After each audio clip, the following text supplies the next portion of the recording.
Mətn redaktorunda 6 sütun 8 sətirdən ibarət cədvəl verilmişdir. Əgər hər 2 sütundan sonra bir sütun silinərsə və hər 4 sətirdən sonra 2 yeni sətir əlavə edilərsə, cədvəldə cəmi neçə xana olar?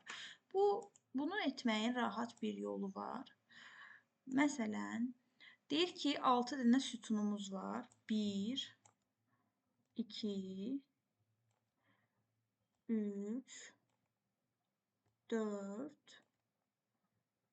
5, 6. 8 dənə sətrimiz var. 1, 2, 3, 4, 5, 6, 7, 8. Aha. Sonra bizə deyir ki, baxaq, hətta gəlin sətir sütunları nömrələyək. Birinci, ikinci, 3, 4, 5, 6, 1, 2, 3, 4, 5, 6, 7, 8. Bizə deyir ki, 6 sütun 8 sətirdən ibarətdir. Normalda bunu sətir və sütunu bir yerə vuranda bizim 48 xanamız var deməkdir. Burada 48 dənə xana var. Əgər hər iki sütundan sonra, birinci, ikinci sütundan sonra bir sütun silinərsə, yəni birinci, ikinci sütundan sonra gəlib 3-ü silirsə, artıq burada mənim 3-cü sütunum olmur. Sonra 4-5-dən sonra gəlib 6-nı silirsə, artıq 6-cı sütunum yoxdur demək. Yəni, baxaq, belə silsək, artıq bu sütun yoxdur. Biraz da böyüdüm ölçünü. Artıq bu sütun yoxdur. Bir də bu sonuncu sütunumuz yoxdur.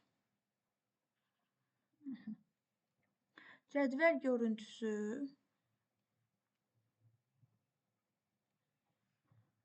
belə olacaq.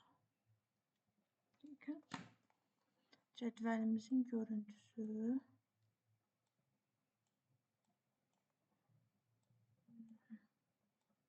bu şəkildə olacaq. Yəni, artıq belə bir cədvəlimiz var. Davam edək. Sonra deyir ki, hər 4 sətirdən sonra 2 yeni sətir əlavə olunub. 1, 2, 3, 4 sətirdən sonra bura 2 dənə sətir gətirib əlavə ediblər. 1, 2, 3, 4, bura 2 dənə sətir əlavə ediblər. 8 dənə sətirim buradadır. Bura ikisini əlavə eləyəndə 10 dənə sətir olur. Eyni şəkildə bura ikisini əlavə eləyəndə 12 dənə də sətirim burada olur. Burada da neçə dənə? 1, 2, 3, 4 dənə də sütunum burada olur. Xana sayını tapanda sətir və sütun bir-birinə vurulur. Sən 12-ni vurursan 4-ə olur 48 xana.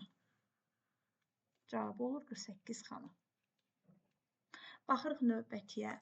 Yəni 42-ci suala. Deyir ki, 3 sütun 5 sətirdən ibarət cədvəl daxil edilib. Sonra həmin cədvəlin hər sütunundan sonra 2 yeni sütun və hər sətirindən sonra 3 yeni sətir əlavə olunur. Gəl bunu da çəkək. Demək, bizim bir dənə cədvəlimiz var. Bu cədvəl 3 dənə sütundan ibarətdir. Birinci sütun, ikinci sütun, bu da üçüncü sütun. Bu tərəfi silək. Bu tərəf bizə lazım olmadı. Bunu da silim. Sonra deyir ki, bizim 5 dənə sətirimiz var. Birinci sətir, ikinci sətir, üçüncü sətir, dördüncü sətir və beşinci sətir.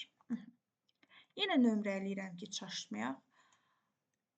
Birinci, ikinci, üçüncü sütunum. Birinci, ikinci, üçüncü, dördüncü, beşinci sətir. Deyir ki, həmin cədvəlin hər sütunundan sonra 2 yeni sütun əlavə olunub. Yəni, hər sütun, birinci sütundan sonra 2 dənə yeni sütun.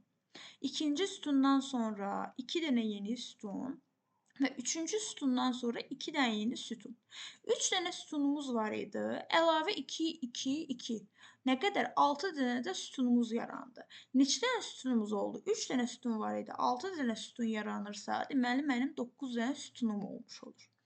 Sonra deyir ki, hər sətirdən sonra 3 yeni sətir əlavə olunub. Hər sətirdən sonra. Burada 3, burada 3, burada 3, burada 3, eyni şəkildə burada da 3. Yəni 1, 2, 3, 4, 5 dəfə 3 yeni sətir əlavə olunubsa, 15 dənə sətir əlavə olunub, mənim 5 dənə də sətrim var idi. Bu elədi 20 sətir. Burada xana sayını tapanda sətir sütun bir-birinə vurulur. 20, elədi 180. Əli ardını oxuyaq. Deyir ki, sonra bu cədvəl Ctrl-C edilir. Ctrl-C nədir? Kopyalamaqdır. Yəni 180 xanalıq cədvəl kopyalanır. Bir dəfə Ctrl-V edilir. Yəni bir dəfə yapışdırılırsa, əlavə 180-i də xana əmələ gəlir və bu da eləyir 360 xanalı bir cədvəl.